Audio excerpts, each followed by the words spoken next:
ila hadhihi wa ila hadhihi wa Rasulullah sallallahu alaihi wasallam wa alihi wa sahbihi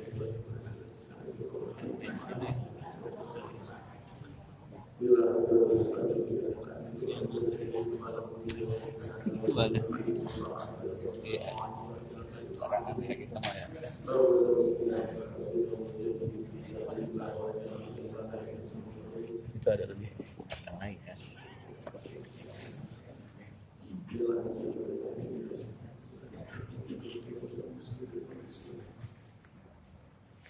Bismillahirrahmanirrahim. Assalamualaikum warahmatullahi wabarakatuh.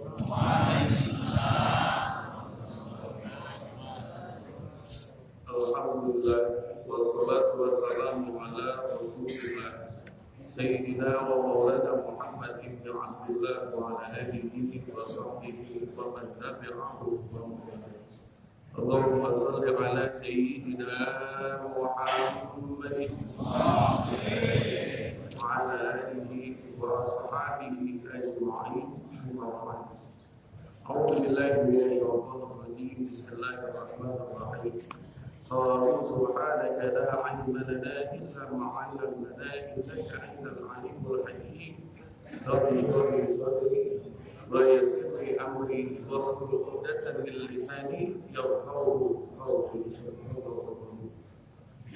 Yang sama-sama kami semuliakan khusus pimpinan masjid yang saya haram Bapak Rahmat Hakan beserta sekalian yang sama-sama kita hormati pimpinan dunia semua berada kebagusan Bapak Ustaz Haji Abdul Qadir ini yang sama-sama kita hormati juga segenap para majlis guru, para jamil asadi dan guru-guru kita yang hadir, di antaranya Mukarram Bapak Kiai Haji Dr. Taufik Rahman MPD, Bapak Musafir Tasudi SEC, Bapak Kiai Haji Nur Syuaib Munjir, Bapak Kiai Haji 2000 SMA, Bapak Kiai Haji Solahuddin, Bapak Ustaz Khalid Haidir, Bapak Dr. Andas Kiai Haji Mahmudin, orang tua saya Bapak Haji Muhammad Ali, Bapak Ustaz Haji Tabarani, Bapak Ustaz Haji Yunus,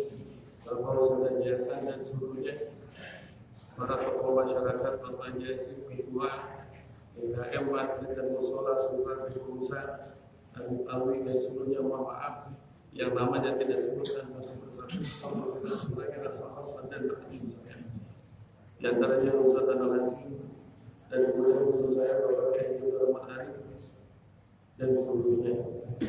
Pertama-tama mari kita panjatkan puji syukur kehadirat Allah Subhanahu wa taala. Alhamdulillah di pagi penuh barokah ini kita bisa berkumpul bersama bermuajahah rutinitas setiap Sabtu pagi. Mudah-mudahan kita di tempat yang mulia ini Allah panjangkan umur kita, Allah luaskan rezeki kita, Allah berikan kesehatan lahir dan batin, Allah kabulkan segala hajat-hajat kita dan mendapat ridho dari Allah Subhanahu wa taala. Walaupun dari kemarin ibu-ibu juga, alhamdulillah kita masih diberikan kesehatan, panjang umur, istiqomah dalam ibadah.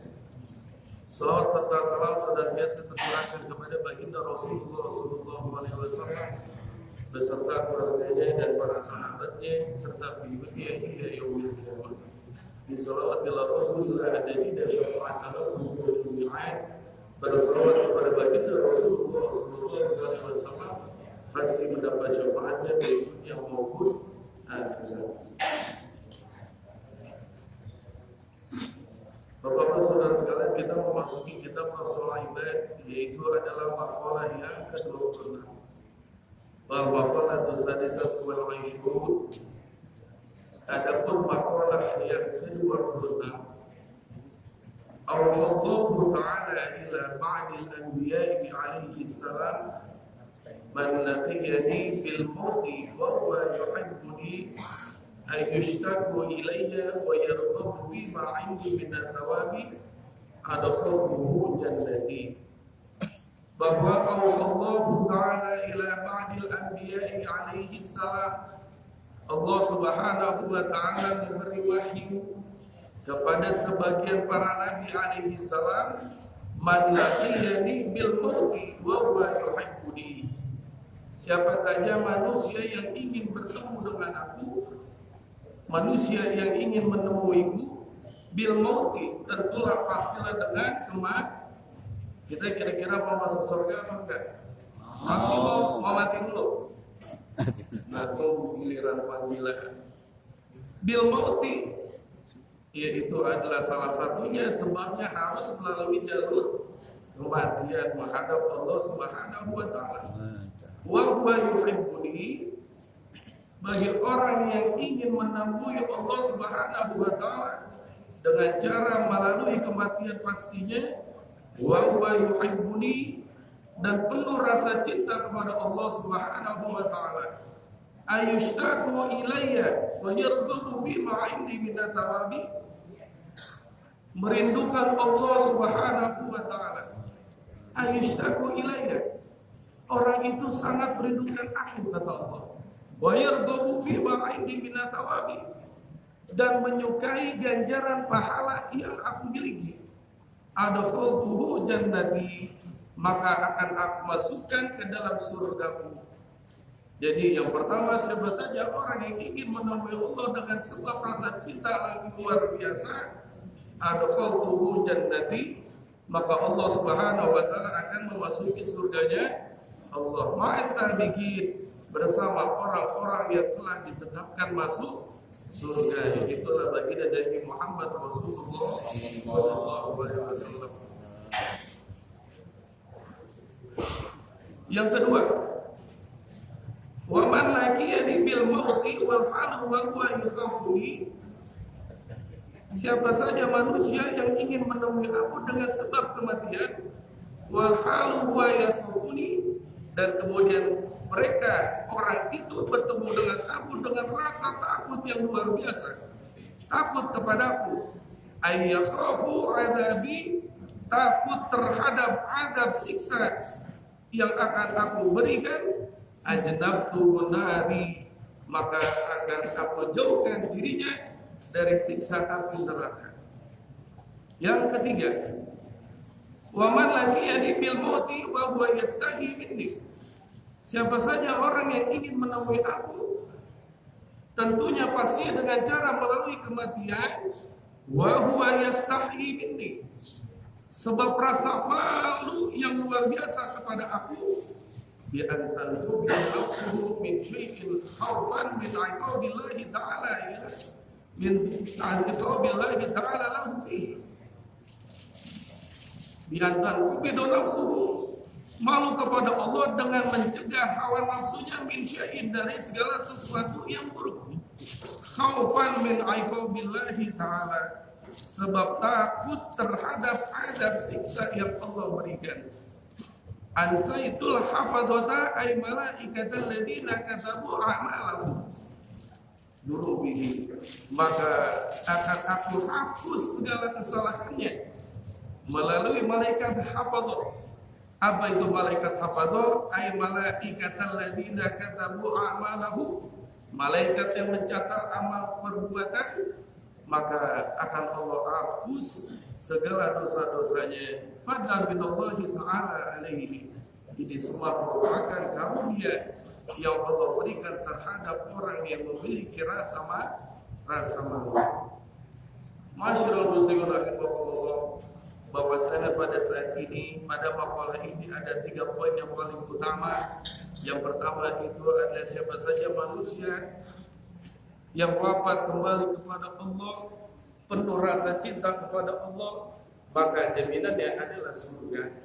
Yang kedua, siapa saja manusia yang wafat menghadap Allah penuh rasa takut terhadap adab siksaan yang Allah berikan, ajnabtuhu dari, maka akan Allah jauhkan dari siksa api neraka. Yang ketiga, siapa saja manusia yang malu kepada Allah sampai ia wafat sebab malu kepada Allah Subhanahu wa taala, maka Allah hapuslah dosa-dosanya.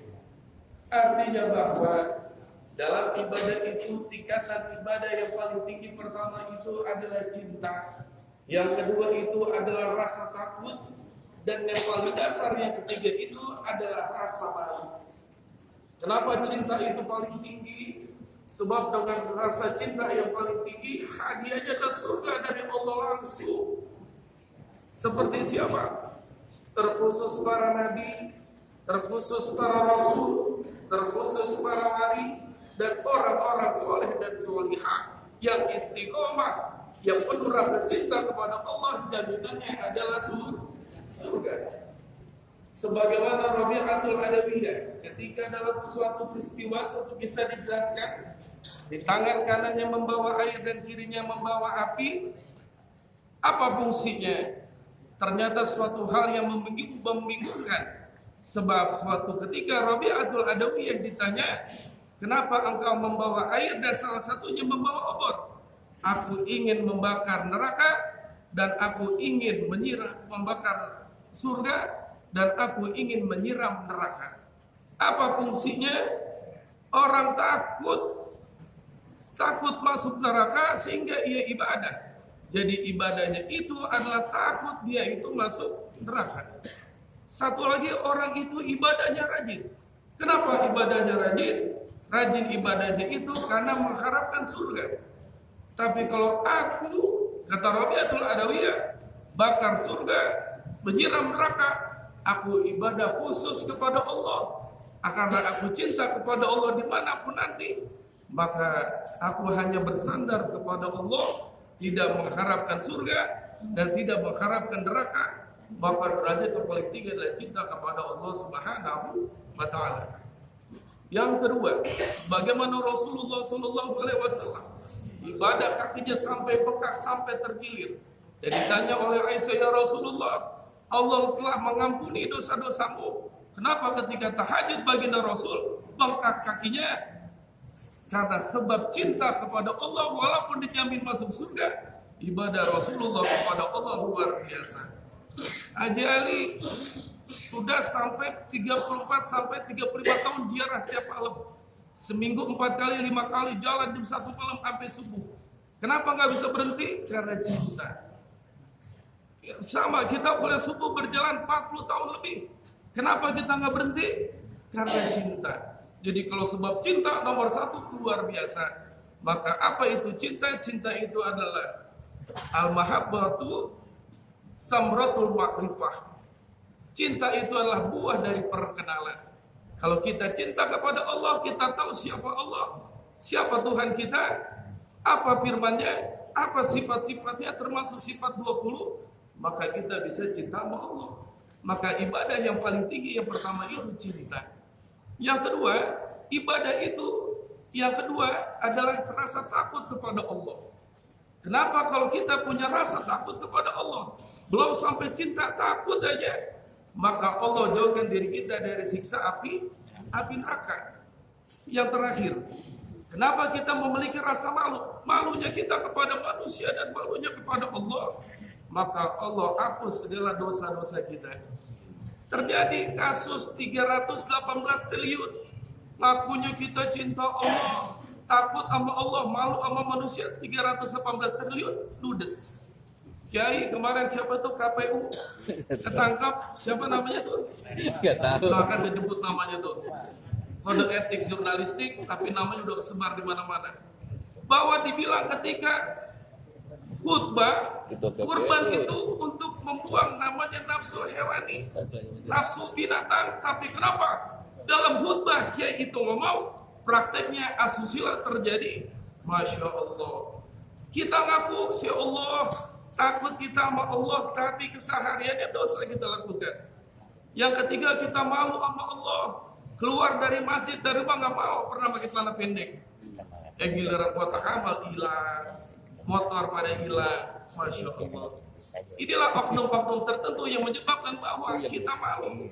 Kenapa banyak oknum-oknum termasuk para kiai yang di Jawa Timur hamil berapa bulan itu anak, sampai berapa puluh santri, Masya Allah. Bagaimana dikatakan cinta kepada Allah, tapi nggak punya rasa malu? Bagaimana dikatakan takut kepada Allah, tapi santri sendiri sampai hamil? Bagaimana takut kepada Allah kalau korupsi masih tinggi? Nah, inilah bahwa mudah-mudahan kita pribadi jadi hamba Allah yang cinta kepada Allah, takut kepada Allah, minimal malu Malu kita kepada Allah. Saya pribadi nikah belum, apa belum, malu sama Allah. Kenapa malu? Dosa saya banyak banget sama Allah. Karena derajatnya tinggi. Haji Asif kalau zikir sampai nangis, kenapa takut sama Allah? Haji Ali doa sampai nangis, kenapa cinta sama Allah? Kalau saya malu dah sama Allah dah. Ya mudah-mudahan dengan sifat rasa malu kita kepada Allah dihapus dosa kita. Kurang lebihnya mohon maaf. Wassalamualaikum warahmatullahi wabarakatuh.